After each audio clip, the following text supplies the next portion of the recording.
हमारे चैनल को लाइक करो, सब्सक्राइब करो और शेयर करो। धन्यवाद दोस्तों नमस्कार, आप देख रहे हैं टेक शंकर और मैं शिव शंकर। तो दोस्तों ये हमारी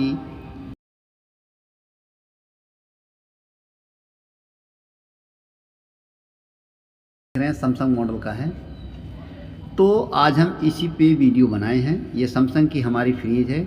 इसमें प्रॉब्लम ये हो गया था कि चलते चलते इसमें धुआं निकलने लगा, बहुत ज़बरदस्त धुआं निकला। यहीं से जहाँ से हमारा कंप्रेसर लगा हुआ है, यहाँ से इतना तेज़ धुआं निकला कि ऐसा लग रहा है जैसे आग लग गई। तो अब हम चेक करेंगे आखिर धुआं का कारण क्या है, क्योंकि अक्सर धुआं जो होता है तो OLP जलने के बाद ही धुआं निकलता है। तो हम पहले इसकी मेन लीड को चेक करेंगे। मेन लीड खोलने से पहले हम इसकी सप्लाई को बंद कर देंगे। तो एक बार हम यहाँ पे चेक कर लेते हैं कि आखिर जो धुआं निकला कहाँ से निकला। तो हमारी जो मेन लीड है यहीं पे कनेक्टर जैक लगा होता है, उसी में लगा होता है।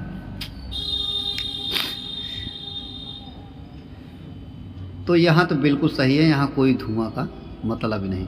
अब हम चलते हैं कंप्रेसर पे और यहाँ पे एक बार रिले और OLP चेक करते हैं। तो यहाँ पे एक स्क्रू लगा होगा, इस स्क्रू को खोलेंगे हम, क्योंकि कमरे में धुआं बहुत दिख रहा था। बंद तो हो गया था, हमारी MCB ट्रिप कर गई थी। तो अब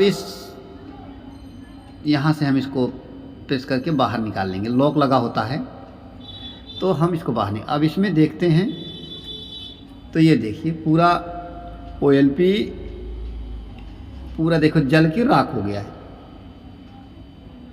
ठीक यहीं से धुआं उठा था। तो अब हमें इसे चेंज करना है। ये देखना है कि इसमें OLP रिले सब कंबाइंड लगा हुआ था, क्योंकि ये फ्रिज के साथ ही था।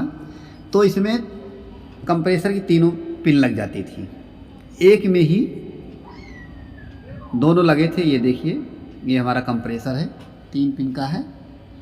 तो 2 पिन नीचे हैं और जो सिंगल का एक ऊपर है। किसी किसी में एक नीचे होता है, 2 ऊपर पिन होती है, और किसी में 2 नीचे होती, 1 ऊपर होती है। ये चीज़ आपको ध्यान देना। जो 1 पिन होगी उसमें OLP लगेगा और जो 2 पिन होती हैं उसमें रिले लगेगी। तो ये बिल्कुल जल के राख हो गया है। ये देखिए, अब इसकी हम वायर निकाल दें। तो हमारे यहाँ पे इस OLP रिले पे 2 वायर लगी होती हैं, 3 का नहीं है, 2 ही वायर का है। तो एकदम देखो जल के राख हो गया है। ये देखिए 2 वायर हैं हमारे लगे हुए हैं। 2 वायर पे ये है, किसी में 3 वायर होती हैं, तो इसमें 2 ही वायर का है ये। तो देखो इसका थिम्बल भी जल गया है। हम इसमें नया थिम्बल लगा के चेंज करना होगा हमें। फिर हम आपको इसका कनेक्शन के बारे में बताते हैं। ये हमारी OLP है, हम मार्केट से ले आए हैं। देखो, क्योंकि उस मॉडल का नहीं मिला, ये रिले है, उस मॉडल का नहीं मिला जो इसमें पहले से लगा था। तो इसको हम ऊपर वाले भाग में लगाते हैं। देखो इसको, हाँ ऐसे लगेगा। जो सिंगल पिन होती है उसको हम इसको OLP के लगा देंगे, और दूसरा जो 2 पिन वाली होंगी वहाँ पे हम रिले लगा देंगे ये। तो इस प्रकार से ये लग गया। अब ये 2 वायर हमें लगाना है। तो इसको हम, ये थिम्बल जो इसमें जल गया था इसको हम बाहर निकाल देंगे, नया थिम्बल ही लगा देंगे, क्योंकि इससे हमारी जो कंप्रेसर की पिन होती है वो जलने के ज़्यादा चांस होते हैं। तो हम यहाँ पे नया ही थिम्बल डाल देंगे। तो हमारे पास जो ये रिले होती हैं बहुत क्वालिटी की, बहुत प्रकार की होती हैं। तो कोई 3 पिन की होती हैं, एक में ही रिले और OLP लगी होती है, किसी में अलग अलग होता है। तो हम यहाँ पे एक नया थिम्बल लगा देंगे। तो ये देखिए, काट ही देते हैं क्योंकि जला हुआ चीज़ नहीं लगाना चाहिए। तो यहाँ पे हम इसे छील के और नया इसमें हम थिम्बल डाल देंगे, क्योंकि थोड़ी सी असावधानी के कारण आग भी लग सकती है। अगर इतना धुआं हुआ था कमरे में तो उससे आग लगने की संभावना होती है ज़्यादा, क्योंकि हमारे यहाँ तो आरसीबी लगी हुई तो जल्दी से ट्रिप भी कर गई बॉडी में टच होने के कारण, तो हम यहाँ पे थिम्बल लगा देंगे।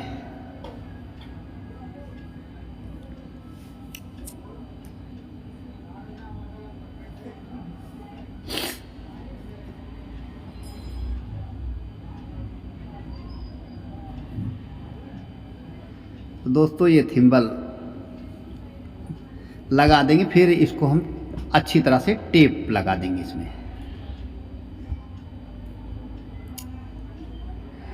क्योंकि अगर कंप्रेसर वर्क नहीं करता सही तरह तो ये आपको चेक करना पड़ेगा कि आपकी ओएलपी ख़राब है। ज़्यादातर ओएलपी ही ख़राब हो जाती हैं, तो इस प्रकार से हम कंप्रेसर को चेक कर लेंगे। क्योंकि ओएलपी और रिले चेंज करना बहुत आसान है और आसानी से आप चेंज कर सकते हो। बस आपको दो चीज़ ध्यान देना पड़ेगा कि एक पिन नीचे है या एक पिन ऊपर है, तो आपको इसी में चेक करना पड़ेगा। तो 2 पिन वाला है, 2 पिन नीचे हैं और 1 पिन हमारी ऊपर है, तो ऊपर वाले में ओएलपी लगेगा और नीचे वाले में रिले लगेगा। किसी में ये ओएलपी लगाते हैं ऊपर साइड में, किसी में ये दोनों पिन ऊपर होती हैं, तो हमारे कंप्रेसर में दोनों पिन नीचे हैं, और तो ऊपर वाली पिन पे हम इसे लगा देते हैं ओएलपी, और नीचे वाली भी ये रिले है हमारी, इस रिले को हम लगा देते हैं।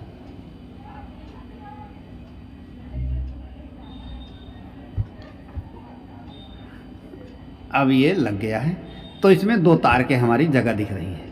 अब इसको हम कनेक्शन कर देंगे।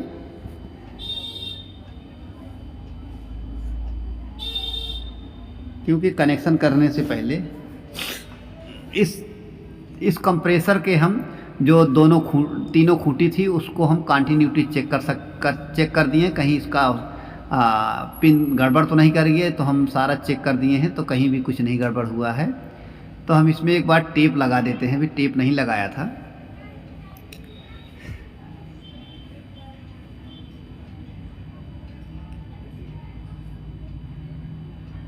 ये लग गया। अब इसमें हम टेप लगा देंगे।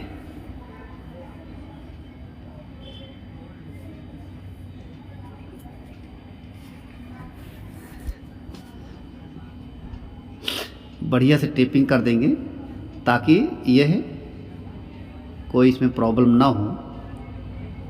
टेपिंग तो पूरा मुंह तक करना पड़ेगा थिम्बल के। कभी कभार अगर थिम्बल निकल जाता है ना, तो उसमें दिक्कत ना हो, तो हम एक वायर ओएलपी पे लगा देंगे, एक वायर रिले की साइड लगा देंगे।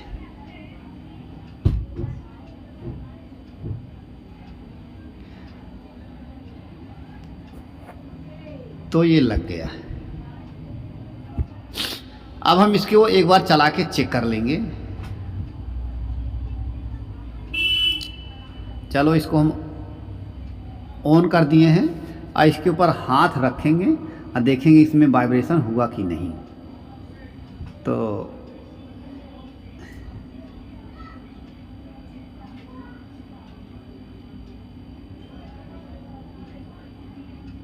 इसमें अब चालू हो गया है कंप्रेसर, वाइब्रेशन कर रहा है ये।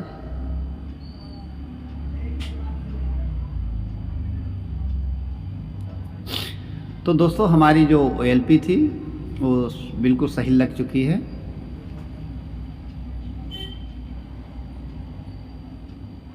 तो हमने इसको चेंज कर दिया है। और ये आपको ध्यान देना पड़ेगा, अगर ओएलपी और रिले लगाओ तो देखना पड़ेगा वो लूज नहीं होना चाहिए। लूजिंग के कारण ही इसमें ज़्यादातर ख़राब होने के चांस होते हैं। तो उसको आपको पिन को बिल्कुल चेक करना पड़ेगा और बिल्कुल पिन टाइट होनी चाहिए, इस चीज़ को आपको देखना पड़ेगा। ऐसा ना हो अगर पिन लूज होगी तो कंप्रेसर की जो खूंटी होती हैं वो गल जाएंगी, ख़राब हो जाएंगी, फिर आपको बड़ा महंगा पड़ जाएगा। तो दोस्तों ये कंप्रेसर बिल्कुल रेडी हो चुका है और ये कार्य कर रहा है। देखो फ्रीज ठंडी भी है, देखो वाइब्रेशन भी हो गया और कंप्रेसर कार्य कर रहा है, इसमें वाइब्रेशन भी आने लगा। तो ये देखो गर्म भी होने लगा, पाइप भी इसकी ठंडी होने लगी। तो ये पूरी तरह से कार्य करना शुरू कर दिया है।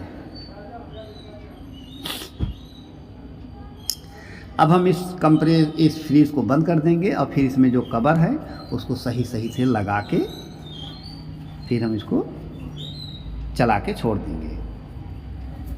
तो दोस्तों हम इसकी सप्लाई को काट देंगे। बिना सप्लाई काटे आपको कार्य नहीं करना है, उससे आपको शॉक भी लग सकता है। तो चलिए, जो कंप्रेसर के ऊपर कवर था इसके ऊपर हम इस कवर को लगा देते हैं। विधिवत आपको इसको बैठा देना है।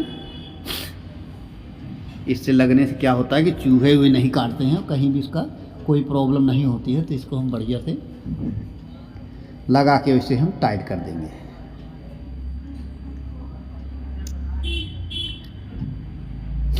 और ये आराम से इसको बैठाना है, आराम से। हाँ, इस तरह बैठ गया। अब यहाँ पे हम पेच से इसे कस देंगे।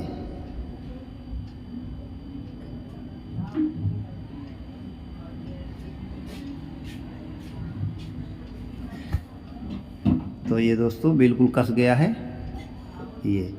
अब जो ऊपर एक प्लेट हमने खोला था उस प्लेट को भी हमें टाइट कर देना पड़ेगा। ये जो मेन कनेक्शन जहाँ पे आया हुआ था इस पे भी हम 2 स्क्रू लगा के टाइट कर देंगे। तो दोस्तों इस प्रकार से आप फ्रीज का आराम से OLP रिले चेंज कर सकते हैं। बहुत ही आसान है चेंज करना। तो आप हमारे चैनल पे ज़्यादा से ज़्यादा वीडियो देखते हैं। हम आपके लिए ऐसी नई वीडियो लाते रहेंगे। तो ये देखो, हमारी OLP बिल्कुल जल के राख हो गई थी। तो ये बिल्कुल अब हम इसको चालू कर देते हैं और ये कंडीशन पे चलने लगी। तो दोस्तों वीडियो देखने के लिए आपको बहुत बहुत धन्यवाद। हम आपसे फिर मिलेंगे।